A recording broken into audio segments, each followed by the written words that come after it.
आज Delhi high court ने ये साफ कर दिया कि दिल्ली शराब घोटाले में मुख्यमंत्री अरविंद केजरीवाल की गिरफ्तारी बिल्कुल कानूनी है, कुछ भी गैर कानूनी नहीं है। अभी अरविंद केजरीवाल के लिए बड़ी मुश्किल का वक्त है, क्योंकि कोर्ट ने न सिर्फ उनकी गिरफ्तारी को सही माना है, बल्कि कुछ बड़ी ही कड़ी टिप्पणी करी है। कोर्ट ने ये कहा है कि भाई उसमें पैसा लिया गया और इसके प्रमाण हैं, प्रमाण दिख रहे हैं कि पैसा गोवा चुनाव में इस्तेमाल हुआ है। और कोर्ट ने यह भी कहा है कि the central agency case also reveals that Kejriwal was involve in his personal capacity as well as convener of Aam Aadmi party. तो कोर्ट ने यह माना है कि जो सेंट्रल एजेंसी ने जो केस बनाया है कि अरविंद केजरीवाल पर्सनल कैपेसिटी में इस केस में, दिल्ली एक्साइज पॉलिसी केस में थे, वो उनको सही लग रहा है और इसलिए इसमें कुछ भी इलीगल नहीं है। कोर्ट ने एक और भी टिप्पणी करी है। कोर्ट ने कहा है कि गिरफ्तारी और रिमांड की जांच जो है वो कानून के हिसाब से होगी, न कि चुनाव की टाइमिंग को देख करके। तो ये नहीं कहा जा सकता कि गिरफ्तारी का वक्त जो है वो ईडी ने तय किया है। ये आम आदमी पार्टी का अब तक जो ये एक दलील थी कि भाई उनकी गिरफ्तारी जो हुई है वो चुनावों को ध्यान में रख करके हुआ है, ताकि अरविंद केजरीवाल जो हैं वो चुनाव प्रचार नहीं कर सके। तो दो चीज है, एक तो कोर्ट ने साफ कह दिया है कि उनकी गिरफ्तारी बिल्कुल कानून के हिसाब से है, उसमें कुछ भी गलत नहीं है। और ये भी उसने कहा है कि ईडी के पास हवाला डीलर्स और गोवा इलेक्शन के आप कैंडिडेट के भी बयान हैं। ईडी ने हमारे सामने पर्याप्त सबूत पेश किए, ऐसा कोर्ट ने कहा, जो बताते हैं कि पैसा गोवा चुनाव के लिए भेजा गया है। तो इस तरह से अरविंद केजरीवाल के लिए मुश्किलें काफी बढ़ गई हैं। और अब देखना यह होगा कि अरविंद केजरीवाल अब क्या करेंगे। अब जेल में तो उनको रहना है, जाहिर है उनके जो वकील हैं वो इस मामले को आगे सुप्रीम कोर्ट में लेकर के जाएंगे, लेकिन वहां से भी उनको रिलीफ मिलेगा इसके चांसेस कम हैं। कम इसलिए हैं क्योंकि इसी तरह के एक मामले में हेमंत सोरेन भी गिरफ्तार है और उनके वकील जब सुप्रीम कोर्ट में गए तो सुप्रीम कोर्ट ने कहा कि भाई यहाँ से आपको रिलीफ नहीं मिल सकती, आप वापस हाई कोर्ट ही जाएं। तो इस बात की, अब देखिए सुप्रीम कोर्ट तो कुछ भी कर सकती है, उसके अधिकार में है, लेकिन ऐसा लगता नहीं है कि उनको कोई रिलीफ मिलेगा। तो आज इन सारे मुद्दों पे बात करने के लिए हमारे साथ मौजूद हैं वरिष्ठ पत्रकार फिरोज शानी। फिरोज जी, आपको क्या लग रहा है कि अब तो अरविंद केजरीवाल के लिए बड़ी मुश्किल की स्थिति हो गई है, कोर्ट ने कह दिया है कि उनकी गिरफ्तारी वैध है, उसमें कुछ भी गलत नहीं है। तो भाई अब सवाल ये पैदा होता है कि अरविंद केजरीवाल जेल से दिल्ली सरकार को कब तक चलाएंगे, आखिर वो इस्तीफा क्यों नहीं दे रहे हैं। देखिए हमारे पास प्रेसिडेंट है, लालू यादव का प्रेसिडेंट है, जब वो गिरफ्तार होने की बारी आई उन्होंने इस्तीफा दिया, अपनी पत्नी को बना दिया, चलिए ठीक है, लेकिन वो तो पद से हट गए।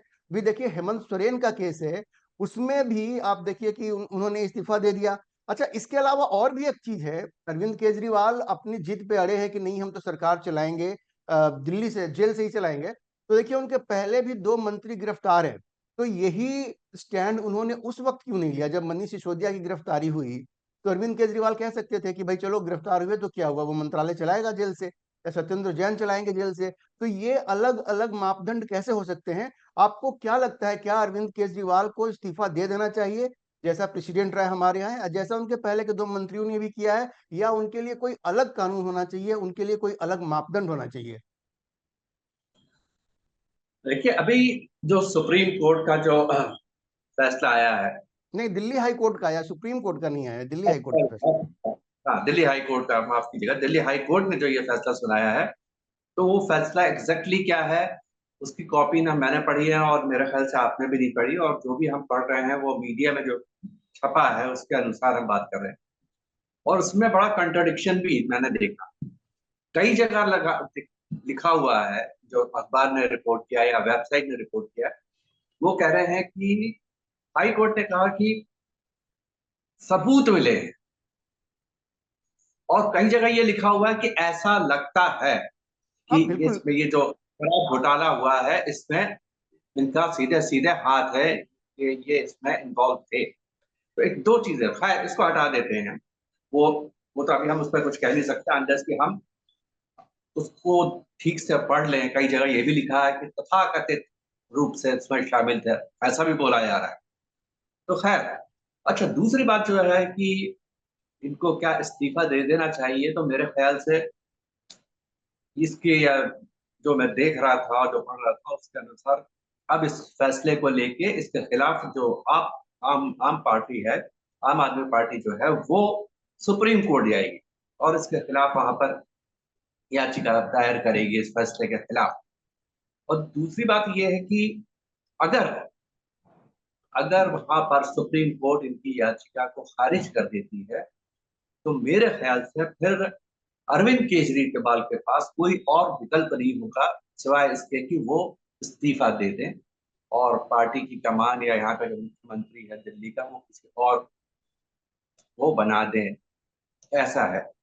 तो फिलहाल तो नहीं आज नहीं का फिरोज जी, मुझे एक बात बताइए, ये जो आप बता रही है तो कानूनी प्रक्रिया है, लेकिन जिन मुद्दों को लेकर के आम आदमी पार्टी सत्ता में आई थी, जो आंदोलन किया था इन्होंने कहा कि भाई हम तो सबसे अलग हैं। उन्होंने एक स्टैंड बनाया था, आपको याद होगा, हर दिन ये कहते थे कि ये भ्रष्ट है, शीला दीक्षित भ्रष्ट है, प्रणब मुखर्जी भ्रष्ट है, पी चिदम्बरम भ्रष्ट है। और उनका एक स्टैंड था, वो कहते थे कि भाई हम दूसरों से अलग हैं, जैसे ही आपके ऊपर कोई आरोप लगता है आपको इस्तीफा दे देना चाहिए। ये अरविंद केजरीवाल के आप कितने वीडियोस देख लीजिए, आपको उनके स्टेटमेंट मिल जाएंगे। और आप ये भी देखिए, उनके अपने मंत्री भी तो है ना। अब ये कहना कि जब तक अब हम निर्दोष साबित नहीं हो जाएंगे हम इस्तीफा नहीं देंगे, तो भाई मनीष सिसोदिया भी तो जेल में है, उनको भी मंत्री बना के रखते। सत्येंद्र जैन है, वो भी जेल में इतने दिन से, उनको भी मंत्री बना के रखते। तो ये दोहरा मापदंड नहीं है क्या? नहीं, इसमें हमें एक चीज देखनी ये भी होगी, इसमें इसका आपको एक राजनीतिक पहलू भी देखना होगा। इसका राजनीतिक पहलू यह है कि आज की तारीख में दिल्ली में अरविंद केजरीवाल, तमाम आप चाहे बीजेपी को ले ले चाहे कांग्रेस को ले ले, उनके कद का कोई भी दूसरा नेता नहीं है, नंबर वन। और नंबर दो ये है कि ये जो इंडिया गठबंधन है उसके जो पांच छह बड़े नेता हैं उसमें उनकी गिनती होती है, वो है उसमें। तो जाहिर है, और ऐसे वक्त गिरफ्तारी हुई है, ऐसे वक्त वो जेल में है जब चुनाव बिल्कुल सिर पर है, कुछ ही दिनों के बाद ही आप देखने चुनाव शुरू हो जाएगा। तो ऐसे में नेचुरली उनकी पूरी कोशिश रहेगी कि उनको किसी तरह से राहत मिल जाए, वो कमाल संभाल के रखें, नहीं वो एक देखिए बड़ा फेज फिरोज जी, एक जब जब लालू प्रसाद की गिरफ्तारी हुई थी बिहार में, जब लालू भाई प्रसाद की देखिए, गिरफ्तारी हुई थी बिहार में, तो वो भी राष्ट्रीय जनता दल के सबसे बड़े नेता थे। उनके कद का कोई नेता नहीं था। तो ये कद देखिए होने ना, से तो कुछ होता नहीं ना। और दिल्ली हाईकोर्ट ने ये बात कही है कि दिल्ली हाईकोर्ट ने ये ऑर्डर में कहा है, जो टाइम्स ऑफ इंडिया में छपी है खबर, उसने कहा है कि भाई ईडी इस बात को ध्यान में रख के गिरफ्तारी नहीं करेगी कि चुनाव है कि नहीं है। अब भारत जैसे देश में आप मुझे एक बात बताइए, अभी लोकसभा का चुनाव है, आपको पता है इसके इमीडिएटली बाद दिल्ली विधानसभा का चुनाव होगा, बहुत सारे विधानसभा चुनाव होंगे। तो हमेशा तो यही सवाल खड़ा होगा कि अभी क्यों, ये जो टाइमिंग की लोग बात करते हैं, भारत जैसे देश में तो हर साल चुनाव होता है, और अभी दिल्ली का चुनाव होगा इसके बाद। तो कब उनकी गिरफ्तारी होगी? अभी लोकसभा का चुनाव है, फिर दिल्ली विधानसभा का चुनाव, उस समय तो आप और भी नहीं कर सकते। और दिल्ली हाईकोर्ट ने आज ये कहा है कि गिरफ्तारी ईडी तय करेगी, जांच में जो जरूरी है उसके हिसाब से, इस हिसाब से नहीं कि चुनाव हो रहे हैं कि नहीं हो रहे हैं। तो क्या मतलब वेट किया जाए कि भाई हर साल इलेक्शन होगा तो गिरफ्तारी तो होगी ही नहीं? यहाँ भारत में तो हर साल कहीं ना कहीं चुनाव होना है, और आम आदमी पार्टी अब लगभग हर स्टेट में पहुंच रही है। तो उनका तो वही तर्क रहेगा। अब वो गोवा में जाकर चुनाव लड़ रही है, गुजरात में लड़ रही है जाकर के, कौन सा स्टेट है जहां आम आदमी पार्टी नहीं लड़ रही है? तो उनकी गिरफ्तारी पर तो एक तरह से अनिश्चितकालीन रोक लग जाएगा। देखिए ये बात तो हर कोई जानता है कि चाहे वो ईडी हो, चाहे वो आपके आईटी हो और दूसरी जांच एजेंसी हो, वो किसके इशारे पे काम कर रही है। एक वेंडेटा के तहत सरकार काम कर रही है कि इसको अंदर करो, उसको अंदर करो, कुछ मिल गया तो उसको छोड़ दो, उनका पाक दामन एकदम पाक साफ हो जाता है। हम खुद ही देख रहे हैं, शराब नीति को भी लेके आप देखें तो वहां पर चंद्रकांत रेड्डी जो है, पहले तो उन्होंने बाकायदा उनका तो ये बयान है, रिकॉर्डेड बयान है उनका कि मुझ पे ईडी दबाव डाल रही है। उसके बाद फिर वो सरकारी गवाह बन जाते हैं, 60 करोड़ रुपए वो पार्टी को चंदा दे देते हैं बीजेपी को, और वो पाक साफ हो जाते हैं। इसी तरह चंदा की दूसरे भी बात हैं आप वहां करते हैं, देखिए पर अच्छा सिद्धि हम जो लोग है, कई कई चीजों को ऐसा मिक्स कर रहे हैं। ऐसा कोर्ट ने इन सब चीजों पे, फिरोज जी, कोर्ट ने इन सारी चीजों पे टिप्पणी की है। कोर्ट ने कहा है कि अभी हम लोग इस चीज पे डील नहीं कर रहे हैं कि इलेक्ट्रोल बॉन्ड में किसको कितना पैसा मिला है। ये जो आप तर्क दे रही हैं, सारे उनके वकीलों ने तर्क उठाया था। उसने कहा भाई दो अलग अलग मुद्दे हैं ये। और अगर आप इलेक्ट्रोल बॉन्ड की भी बात कर लें तो सबसे ज्यादा पैसा तो उधर आपको देखिए कांग्रेस बीजेपी के बाद इनको मिला है, ममता बनर्जी को। और तमिलनाडु में वो जो लॉटरी वाली कंपनी है, उन्होंने उनको तमिलनाडु में जाकर के पैसा दिया है। और ये खबर ये भी आई है कि जहां पे उनके खिलाफ जांच चल रही थी, तो पश्चिम बंगाल में जैसे ही उनके खिलाफ जांच हो रही थी, तृणमूल कांग्रेस की सरकार थी वहां पे, उनको पैसा दिया गया, तृणमूल कांग्रेस को, जांच बंद हो गई। इस हमाम में तो सब नंगे हैं इलेक्ट्रोल बॉन्ड का, और सीधे सीधे तो कोई संबंध है नहीं इलेक्ट्रोल बॉन्ड से और इस मामले से। और अगर शराब नीति सही थी तो अरविंद केजरीवाल ने उसको वापस क्यों लिया? वापस नहीं लेना चाहिए था। देखिए, ऊपरी तौर पे देखने पर आप कह सकते हैं कि ये दोनों अलग मुद्दे हैं, लेकिन दोनों का संबंध भ्रष्टाचार से ही है। आपने जैसे कहा कि उधर वेस्ट बंगाल में टीएमसी को भी मिला, उधर तमिलनाडु में उस पार्टी को मिला, ठीक है। तो इसकी बड़े सिरे से जांच होनी चाहिए। और लेकिन सबसे बड़ी बात यह है कि ज्यादातर जो गए हैं, जो पैसा मिला है, जो बीजेपी को पार्टी को मिला है, उसमें ऐसी कंपनीज हैं, ऐसे इंडिविजुअल्स हैं, और कई तो कंपनी ऐसी जो इतने घाटे में चल रही थी, इसके बावजूद उन्होंने चंदा दिया। कहाँ से आया पैसा? भाई शेल दिल्ली हाई कंपनियां कहीं कोर्ट ने, थी। फिरोज जी एक मिनट, उस पे हम लोग एक अलग कार्यक्रम कर सकते हैं। दिल्ली हाई कोर्ट ने कहा है कि भाई ये जो है, इस पे अभी हम लोग शराब घोटाले की बात कर रहे हैं, आप दो चीजों को आपस में मिला रहे हैं आप इसमें। उस चीज को, वो एक अलग विषय है, ये अलग विषय है। आप मुझे ये बताइए कि अगर जो शराब नीति इनकी सही थी तो उन्होंने वापस क्यों लिया? फिर इसको वापस नहीं लेना चाहिए था। इन्होंने उसको वापस लिया, और कोर्ट ने जो कहा है उसको मार्क कीजिए। उसने कहा कि जो सीधे, भाई इसमें जो पैसा है गोवा इलेक्शन के लिए जो है, वो आम आदमी पार्टी को मिला है। केस ने, ईडी ने क्लियरली ये केस बताया है, ये कोर्ट ने कहा है इस बात को। और भाई गिरफ्तारी हुई है तो उसमें कोई वजह तो रही होगी। और आप ये देखिए ना, मेरा सवाल ये है कि अरविंद केजरीवाल इस्तीफा नहीं देंगे तो और जेल से काम करेंगे, तो यही चीज तो मनीष सिसोदिया पे भी लागू होना चाहिए ना। यहाँ तो आप कह रहे हैं कि इज मोर इक्वल, कहते हैं ना कि एक आदमी जो है वो कानून की नजर में एक आदमी से ज्यादा इंपॉर्टेंट है। आप ये कह रहे हैं कि वो इंडिया अलायंस का बड़ा नेता है। अरे भाई, कानून की नजर में इसकी कोई अहमियत है क्या? कानून की नहीं नजर से नहीं, भी दो मेरा आरोपी मतलब, हैं। केस तो मेरा मनीष मतलब ये सिसोदिया के नहीं। खिलाफ भी प्रूव नहीं हुआ है। भाई मनीष सिसोदिया लगभग 13 महीने से अंदर है, जेल में है वो। हाँ, लेकिन आज तक उनके खिलाफ चार्जशीट दायर नहीं की गई है। तो ये दायर ही नहीं हुई कोर्ट अभी में तक। आर्गुमेंट होगा ना, ये तो कोर्ट में जाके आप बात कहिए, वो तो अपना केस आप कोर्ट में लड़ेंगे। अगर कोर्ट उनको जमानत नहीं दे रही है तो कोई तो वजह रही होगी उसकी। भाई देखिए, ये जो जांच एजेंसीज हैं, इनके पास इतने संजय सिंह को हरबे होते जमानत हैं, मिल गया, आप देखिए संजय सिंह को जमानत मिल गया। कुछ ना कुछ ऐसा एक केस लगा दिया जाता है, उनको फिर राहत मिल जाती है कि चलो भाई, इसको हमने और एक्सटेंड कर दिया, फिर कर दिया। जबकि जो एक जो नॉर्मल प्रोसेस होता है, अगर मैं आपको अरेस्ट करता हूं तो मेरे पहली पहली फुर्सत में मैं चार्जशीट वहां पे दायर करूंगा कि भाई ये है चार्जशीट इन पर, अब इस पर सुनवाई शुरू कर। अभी तक न चार्जशीट दायर हुई और ना ही ट्रायल शुरू हुआ है। तो इसमें तो हमें ये देखना पड़ेगा ना कहीं नीयत पे आपको शक होता है। और भाई जहां तक रही अरविंद जो केजरीवाल की कोई भी बात और जेल में रहता हाईकोर्ट है, की बात, देखिए जिसको भी जमानत नहीं मिलती है उसके वकील भी लंबे चौड़े आर्गुमेंट्स करते हैं, उनके फैक्ट्स होते हैं। मेरा ये कहना है इसका फैसला तो अदालत करेगी कि मनीष सिसोदिया को बेल मिलेगा कि नहीं मिलेगा। इतने लंबे समय से उनको बेल नहीं मिला।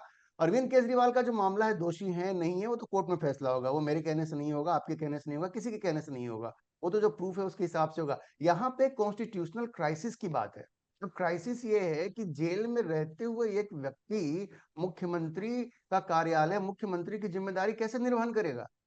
भाई जेल में रह के आप नहीं कर सकते ना। तो अब आपको इसमें क्या जाता है? आपको जब मिल जाएगा जमानत पे, आप निकल जाएंगे, आप फिर से आप ओथ ले सकते हैं इसमें। और भाई दूसरी अगर बात, नहीं नहीं, एक सबसे जरूरी बात है, आम आदमी पार्टी जब बनी थी तो हाई मोरल ग्राउंड इसने लिया था। इसने कहा था भाई हम इनके जैसे नहीं है। अगर यही तो कोई भारतीय जनता पार्टी का नेता करता, कांग्रेस का नेता करता, तो बात समझ में आती। वो तो कहते थे जी ये सब तो सारे भ्रष्ट हैं जी, एक हम ही आए हैं जो हम ही बिल्कुल एकदम पाक साफ हैं, बिल्कुल हम ही हैं।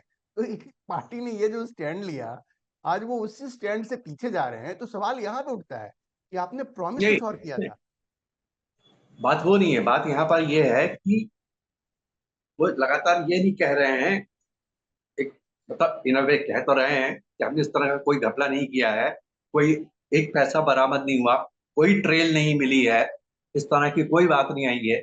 लेकिन इनका जो मुझे लगता है, जो इनका फिलहाल जो स्टैंड है, वो इनका स्टैंड ये है कि जब तक कि मैं कन्विक्ट ना हो जाऊं, ये ईडी अगर साबित कर दे कि हाँ भाई ये रहा पूरा आपका पूरा ये ट्रेल, ये साबित हमने होने पूरा में देख 10 किया साल लग जाता है फिरोज है। जी। 10 साल। आपको भी पता है लालू जी का कन्विक्शन, लालू जी कब गिरफ्तार हुए, उनका कन्विक्शन कब हुआ? तो मतलब क्या 10 साल तक ये तिहाड़ जेल में बैठ के वहां से मुख्यमंत्री कार्यालय चलेगा? आपको भी तो पता है। वहां तो कन्विक्ट है। भाई वो तो कन्विक्ट हो गए थे ना, ये अभी कहाँ हुए हैं? नहीं नहीं, लालू जी नहीं, दोनों फर्क है। लालू जी की गिरफ्तारी जब हुई थी तो वो कन्विक्ट नहीं थे, आरोप था। केस लंबा चला आगे जा करके, फिर कोर्ट से, वो झारखंड में कोर्ट थी, उसने उनको कन्विक्ट किया, फिर वो अलग मसला था। जब उन्होंने इस्तीफा दिया उस वक्त वो कन्विक्ट नहीं हुए थे। वो तो गिरफ्तारी का जब मामला आया उसी वक्त वो गिरफ्तार। अब हेमंत सोरेन का केस है, हेमंत सोरेन भी कन्विक्ट है क्या? हेमंत सोरेन के ऊपर जो भी भाई केस ऐसा है है उसमें भी वो कि कन्विक्ट नहीं है। अगर मैं आम आदमी पार्टी की बात करूं तो जो मुझे लगता है कि सबसे बड़ी जिन्होंने जो गलती जो की है, जो इन्होंने हाई कोर्ट में जो याचिका दायर की थी, उसमें इन्होंने कहा था कि भाई ये जो गिरफ्तारी हुई है ये गलत है। इन्होंने इसको ये स्टैंड लिया। तो बजाय इसको कि ये कहने के कि भाई ये गिरफ्तारी गलत है, आप सीधे सीधे बात करते हैं कि जमानत की, वो आपने नहीं किया। तो जो कोर्ट है वो तो ईडी की फाइल खोलेगा, भले ही उसने अपनी नहीं, चार्जशीट दायर ना अब ये की जो हो, आप एक अभी उसने भाई, अभी पुख्ता प्रमाण उसने अभी सामने पेश नहीं किए हैं, लेकिन वो उसके हिसाब से चलेगा। तो अब यहाँ पर फिरोज ये फंस जी, गए हैं। अब इनको हो गया, इनके लिए मुसीबत ये हो गई है कि अब ये सुप्रीम कोर्ट जाएंगे, लेकिन सवाल ये है कि सुप्रीम कोर्ट में, मैं कोई कानून का कोई जानकार नहीं हूँ, मेरा जो कॉमन सेंस कहता है कि आप सुप्रीम कोर्ट में, आप जो हाई कोर्ट है उसके फैसले को चैलेंज करेंगे। वो फैसला जो उन्होंने, जो हाई कोर्ट ने इस बात पे दिया है कि इनकी जो गिरफ्तारी है वो गैर कानूनी और ये ठीक नहीं, वैध नहीं है, उसकी वैधता नहीं है। आप ये बोलेंगे वहां जाके कि ये कहेंगे अच्छा जी अब हम बेल की एप्लीकेशन पे हमारी आप बात कर लीजिए। दो मामले हो गए। तो उस हिसाब से मैं देखूं तो केजरीवाल और उनकी जो भी टीम है, जो बड़े बड़े उनके पास लॉयर्स हैं, उनके पास तो बड़े ये बड़े इन्होंने वकील हैं, कैसे लेकिन गलती आपकी कर दी। बात है। तो आप क्या कह रहे हैं, उनके पास वकीलों की समझ नहीं है? लंबी फौज है भाई साहब उनके पास, वही मैं कह रहा वकीलों की हूँ, लंबी फौज वही है। मैं तो वो कह रहा हूँ उन्होंने, कि मैं ऐसी, नैतिकता की बात कहता हूँ, अब कानूनी बात को थोड़ी देर के लिए हम लोग भूल जाते हैं। मैं इस बात पे आ रहा हूँ, उन्होंने शीला इस बात, दीक्षित के ऊपर जिस तरह के आरोप लगाए, प्रणब मुखर्जी के ऊपर आरोप लगाए, पी चिदम्बरम के ऊपर, आपको याद है वो उस वक्त कांग्रेस की सरकार थी, उन्होंने तमाम तरह के आरोप लगाए, हर रोज आरोप। और उनका कहना था, आप हमारे ऊपर कभी ऐसा आरोप लगेगा तो हम तो तुरंत इस्तीफा दे देंगे, आपको याद होगा। उन्होंने कहा था ये बात, और उन्होंने ये एक पैमाना रखा था कि किसी के ऊपर भी आरोप लगे तो उसे तुरंत इस्तीफा देना चाहिए। यहाँ आरोप ही नहीं लगाया, कोर्ट ये मान रहा है कि प्रथम दृष्टया जो प्रमाण पेश किए हैं ईडी ने उसमें दम है, तभी तो उसने कहा कि भाई ये वैलिड है केस। और बहुत सारी टिप्पणियां हुई, तो अब तो उनको इस्तीफा, ऐसा नहीं लग रहा कि सत्ता लोलुप हो गए हैं, कुर्सी से चिपक गए हैं वो। जो लंबी चौड़ी बातें उन्होंने की, शीला दीक्षित के खिलाफ कौन सा केस प्रूव हुआ है? लेकिन शीला दीक्षित के ऊपर कितने आरोप लगाए उन्होंने, आप ये भी तो देखिए हाँ ना। कॉमनवेल्थ का भी था, ये था वो था। मेरा ये कहना है कि कोई भी ऐसा व्यक्ति जो ये सोचता है कि हमारे जो नेता हैं, भारतीय नेता हैं, वो बड़े ही नैतिक आधार पे काम करते हैं, नैतिक आधार पर राजनीति करते भाई हैं, इन्होंने ही कहा और था, कुछ किसी और ने थोड़े कहा था, तो इन्होंने अपना यूएसपी उनसे बड़ा, बनाया था। कोई मासूम नहीं होगा। वो बहुत, दे आर बीइंग, ही और शी बीइंग नाइव, जिसको कहेंगे आप। तो उनको मान तो लेना चाहिए कि भाई हम डिफरेंट नहीं है अब, उनको मान भाई वो लेना चाहे चाहिए। माने, भाई वो माने या ना माने, एक परसेप्शन तो धीरे धीरे बिल्ड हो ही रहा है। मीडिया के भी थ्रू हो रहा है, जो चल रहा है उसका भी थ्रू हो रहा है। और पूरी ये जो पूरा का पूरा जो अभी तक ये जो घटनाक्रम है, उसका मकसद ही यह है कि किसी तरह से इस आदमी को डिस्क्रेडिट कर दिया जाए। तो वो तो हो रहा है। अब अगर आप एक के बाद एक गलतियां करते जा रहे हैं और फंसते जा रहे हैं, तो उसमें तो देखिए अरे फिर आपके परसेप्शन। खिलाफ कोर्ट भी मान रही है कि भाई क्रेडिबल एविडेंस है, फिर भी आप कह रहे हैं मुझे फंसाया जा रहा है। मेरे एक सवाल का जवाब दीजिए, मेरे एक सवाल का जवाब दीजिए जो बार बार सवाल उठता है कि जब लालू यादव की गिरफ्तारी हुई थी, जब लालू यादव की गिरफ्तारी हुई थी तो केंद्र में किसकी सरकार थी? कांग्रेस की थी। आपको याद है? और वो सरकार वैसी थी जिसका समर्थन लालू यादव कर रहे थे, तो उस पे आप किस पे आरोप लगाएंगे? उनको भी किसी ने फंसाया? भाई आपकी सरकार अरे थी ना उस समय। मैं ये कह रहा हूँ आपसे कि जहां तक इनका सवाल है, केजरीवाल जी का सवाल है, जैसे ये मैंने तो कहा कि नहीं नहीं, फिरोज जी, मेरा ये कहना है कि ये तो एक अलग ही बात है। देखिए कोई भी आदमी नहीं कहता कि मैं दोषी हूँ, यहाँ पे तो मान्यताओं की और नैतिकता की बात हो रही है, जो कि अरविंद, अब इस पे हम लोग कोर्ट में जो चीज कोर्ट फैसला नहीं कर पा रही है, वहां हम लोग बैठ करके इस प्रोग्राम में फैसला नहीं कर सकते कि दोषी है कि नहीं है। तो वो तो बड़ा विषय है, अभी हम लोग कोई नहीं कह सकता जब तक कोर्ट से फैसला नहीं आता। अच्छा, हम लोग इससे आगे बढ़ते हैं, मुझे एक बात बताइए कि चलिए अगर सुप्रीम कोर्ट में वो जाते हैं, उनके वकील जाएंगे और सुप्रीम कोर्ट भी कह देती है कि नहीं भाई ये आपकी गिरफ्तारी जायज है, उनको कोई रिलीफ नहीं मिलता है, तो दिल्ली का अगला मुख्यमंत्री कौन होगा? आपको क्या लग रहा है, किसको बनना चाहिए? क्या ये राबड़ी देवी वाला खेल फिर से होगा, जैसे सुनीता जी आ रही हैं आजकल, वो मैसेज वो को जेल से ला करके दे रही है? आपको क्या लग रहा है अगर कौन नया मुख्यमंत्री होगा दिल्ली का? हम लोग राबड़ी देवी पार्ट 2 देखने जा रहे हैं क्या दिल्ली में? अब अब राबड़ी ये देवी नहीं कहना कहेंगे क्योंकि कोई कंपैरिजन नहीं है दोनों में, ये तो बहुत पढ़ी लिखी महिलाएं आईआरएस रही हैं, वो एक सिर्फ कंपैरिजन के लिहाज से मैंने कहा। नहीं, अब मैं कोई आम आदमी पार्टी का मैं हूँ, ना उसका नेता हूँ, ना कार्यकर्ता हूँ। वहाँ कौन बनता है, कौन नहीं बनता, कौन कितना कॉम्पिटेंट है, कौन कितना नहीं है, इसके बारे में मैं क्या कह सकता हूँ? कहते हैं हाइपोथेटिकल सवाल हो गया कि मैं कह नहीं, दूँ इस पे काफी ए को चर्चा हो रही थी, बी मैंने को इसलिए किया क्योंकि मीडिया में काफी चर्चा हो रही है कि सुनीता केजरीवाल अपने आप को पोजीशन कर रही हैं उस सिचुएशन के लिए जहां पे कि इनको लंबे समय तक रहना पड़े अगर जेल के अंदर और कोई रिलीफ नहीं मिलती है इनको कोर्ट से, तो शायद वो अपने आप को तैयार कर रही है। जैसे वो जहाँ सीएम की कुर्सी पे बैठ करके उनके जो मैसेज आते हैं, आपने देखा होगा पीछे, वो बिल्कुल उसी तरीके जैसे केजरीवाल बैठ करके दिया करते थे। तो एक चर्चा चल रही है कि शायद सुनीता केजरीवाल अपने आप को तैयार कर रही है। दूसरे क्लेमेंट में आतिशी का नाम आता है। संजय सिंह तो बाहर है लेकिन उनकी तो कोई संभावना है नहीं। तो ये एक चर्चा है, इसलिए मैंने आपसे पूछा कि अब कौन बन सकता है इस पे। तो चलिए अब हम लोग इस पे नजर रखेंगे कि आगे क्या होता है, लेकिन ये निश्चित रूप से अरविंद केजरीवाल के लिए बहुत एम्बेरेसिंग सिचुएशन है यहाँ पे, क्योंकि अब दिल्ली कोर्ट ने मना कर दिया, हाई कोर्ट ने मना कर दिया और सुप्रीम कोर्ट के सामने भी मजबूरी ये होगी कि इनको रिलीफ मिलेगी तो फिर हेमंत सोरेन को भी रिलीफ मिलना चाहिए, जो कि सुप्रीम कोर्ट ने नहीं दिया था। तो अब क्या फैसला होगा किसी को मालूम नहीं है। तो एक चीज तो हम लोग कह सकते हैं कि अरविंद केजरीवाल ने जिस तरह से लंबे चौड़े वायदे किए थे और ये कहा था कि आम आदमी पार्टी डिफरेंट है दूसरी पॉलिटिकल पार्टी से, तो अभी का उनका जो आचरण है वो देख के तो नहीं लग रहा है। बाकी ये कहना कि भाई किसी और ने चोरी की है तो उसको तुमने नहीं पकड़ा, मुझे क्यों पकड़ लिया, मैं अकेला हूं क्या? एक लाइन ऑफ आर्गुमेंट है। लेकिन ठीक है, हम लोग इस पे नजर बना करके रखेंगे और आगे भी इस पे चर्चा करते रहेंगे। फिरोज जी, आपने हमारे लिए समय निकाला, इसके लिए आपका बहुत बहुत धन्यवाद। आगे भी हम लोग चर्चा करते रहेंगे इस पे। शुक्रिया आपका।